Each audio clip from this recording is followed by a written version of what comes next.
권투 선수 조 프레이저라는 사람이 죽었어요. 조 프레이저라는 사람 이름 아시죠? 이게 아마 기성세대와 젊은 세대를 가는, 젊은 사람들은 조 프레이저 하면 모릅니다.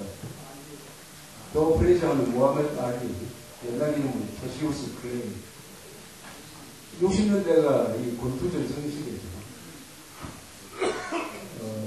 두 사람이 세 번 붙었어요. 71년, 73년, 75년. 세 번 붙어가지고, 모하메드 알리가 두 번 이겼습니다. 마지막은 마닐라에서 했는데, 마르코스 있을 때, 헤비급 챔피언 시합에서 14라운드 TKO로 조 프레이저 선수가 졌어요. 권투 전문가들이 역사상 가장 위대한 시합이라고 합니다. 그 동영상에 보면 고개 올라가 있어요. 유튜브로 들어가보면 실수가 있습니다. 1975년 마닐라 조 프레이저 이렇게 인정하는 나옵니다. 14라운드 동안 치고받고 하는 건데, 조 프레이저가 마지막에 눈이 실명 상태가 돼가지고, 그 하다가는 큰일 나겠다 싶어서 코치가 손수를 던져가지고 끝내죠. 모하메드 알리도 파킨슨식이 그게 있어요. 조 프레이저는 뭐 아무것도 몰랐어요. 단 아무것도 없었습니다. 그래서 한 시대가 이렇게 지나가는 그러지 않았지만 한 시대의 추억이 생각이 났어요. 60년대, 70년대 초는 우리 텔레비전 보급률이 낮아가지고 그때 헤비급 권투 시합 한다고 하면은 텔레비전이 있는데 사람들이 모여가지고 또 영화 구경하듯이 하는 기억나시죠? 그 이거 다방에서 많이 했어요. 다방에서 흑백 텔레비전 켜놓고 그날 권투 시합 한다 하면은 사람들이 모여가지고 아주 열광했던 적이 있습니다. 그러다 거기부터 이제 모하메드 알리가 퇴장하고 나서부터 이 권투 시합이 좀 시시해져 있어요. 그래서 요새는 헤비급 이쪽은 막 인기가 없고 요새 그 필리핀 선수 하나가 아주 기가 막힌 렉트급 뭐 이런 쪽으로 나니까 명령이 살아있어요. 렉트, 리드급. 그리고 헤비급으로 올라가니까 과거에 그 영 선수가 나타나고 모하메드 알리라는 선수는 이 사람이 모하메드라고 이름을 고친 게 바로 회교로 개종을 했어요.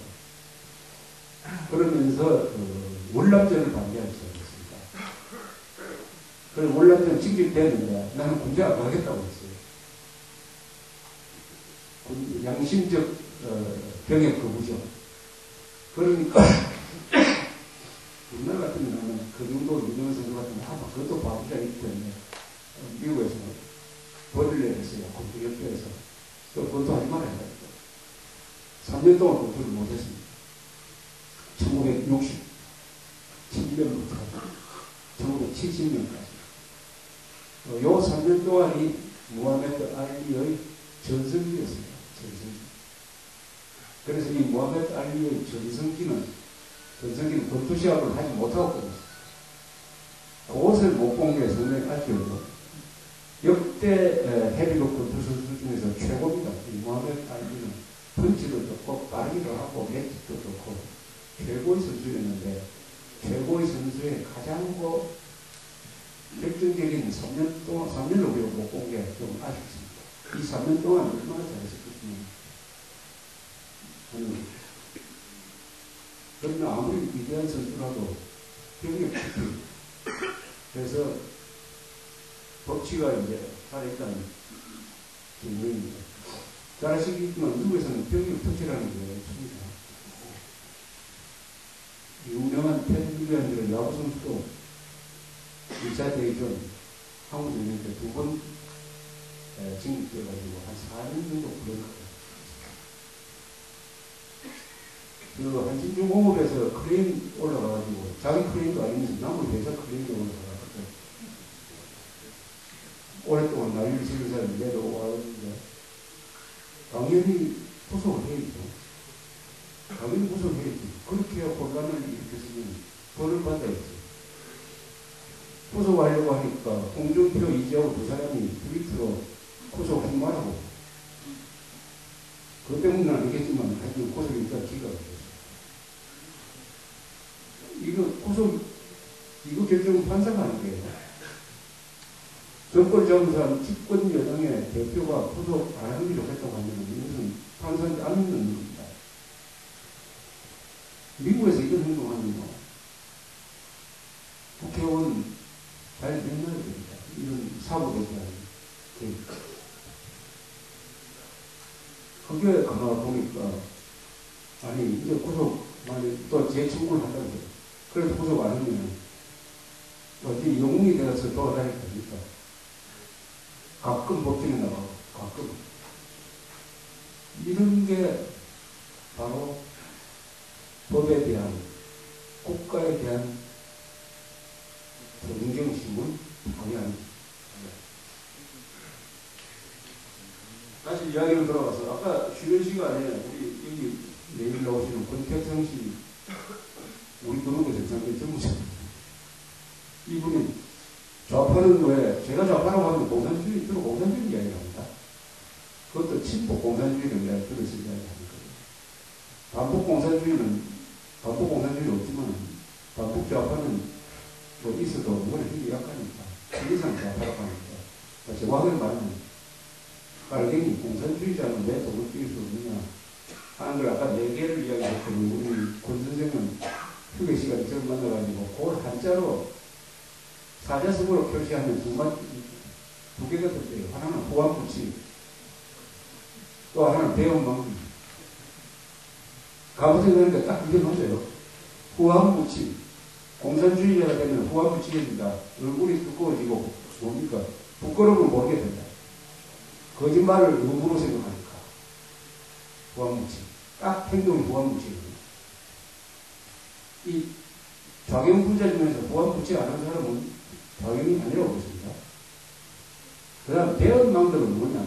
한자 고대로 쓰는 고대로 배은 은혜를 배신한다. 은혜는 뭐냐?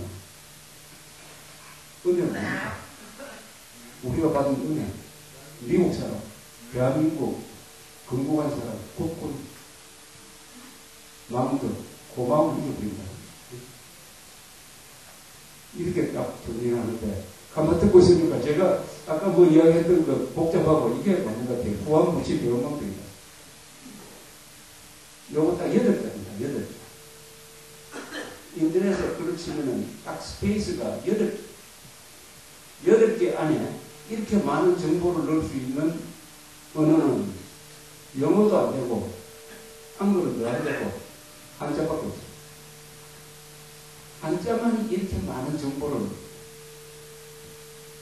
가장 짧은 공간에 담을 수가 있어요. 그래서 한자가 끝까지 살아남는 언어가 될 것이다. 한자와 영어다. 이렇게 이야기합니다. 이게 인터넷 세상으로 돌아가면 여기에 적응 못하는 언어는 못해야 되는데 결국 끝까지 살아남는 게 두 개가 될 것이다. 한자와 영어다. 근데 그 한자를 우리가 솔선수범해서 그 업보를 우리가 지금 좌파 득세라는 걸로 지금 FTA는 이렇게 보면 이념적으로 봐야 됩니다. FTA 문제도. 민노당이 민주당을 끌고 들어가가지고 정북 세력과 합체를 해가지고 이 남동지를 하면서 FTA를 반대하는 이유는 뭐냐? 농민을 위한 거냐? 노동자를 위한 거냐? 중소기업인을 위한 거냐? 소비자를 위한 거냐? 뭐, 누구를 위한 거죠? 한미동맹을 해체하고 조한중을 철수시키겠다는 게 목적이 목표입니다. FTA 반대는 반미예요, 반미. FTA 반대. 그렇게 보는 게 정확합니다. 모든 사물을 이념적으로 보면은 그 문제의 본질이 보이는 것입니다. 이념을 빼고 보면은, 그 사람들이 잘 이해를 못해서 그랬는지, 이해를 못하기 왜 못해요. 다 알면서 그래요. 알면서 왜 그렇게 하느냐. 한미동맹을 해체를 해야 김정일과 변화가 된다. 이것이 목적입니다. 거기에 보완해동, 모르고 보완해동하는 사람들이 훨씬 많죠. 그러나 핵심되는 세력은 그렇습니다. 민주당 안에서 이제 함정인 사람들이 나왔어요. 김진표, 김승곤 이런 경우들이 45명이 그렇게 아니라 일단 FTA 비준 동의서를 통과시키자. 통과시키고 나서 미국하고 그 국가투자소송제도 ISD 이것을 재협상하자. 이렇게 타협안을 내놨습니다. 여기 45명이 나왔어요. 찬동을 했다고 해요. 그러니까 민노당 계획을 변경해가지고 막 욕을 해댄다. 협박도 하고. 그래도 민주당 안에 45명 정도나 비교적 한적인 생각을 하고 있다는 걸 알 수 있었어요. 그렇다면 이게 지금 여야가 정계 개편을 해야 되는데, 정계 개편하는 기준으로서 대한민국 헌법을 존중하는 사람과 대한민국 헌법과 반대하는 사람들이 다시 해쳐 모이자. 이렇게 버린다면 이 민주당 45명은 민노당이나 정부 세력하고 손을 잡아야 될 게 아니라 차라리 한나라당하고 손을 잡는 게 나을 것 같아요. 이런 대한민국 헌법을 기준으로 한 정치 개편이 이루어져야 되고 한국입니다. 이렇게 해야 정치가 정상화되는 것입니다.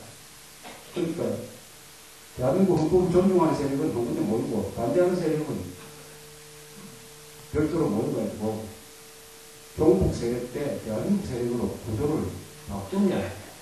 요게 정치가 정상화되는 것입니다. 그러려면은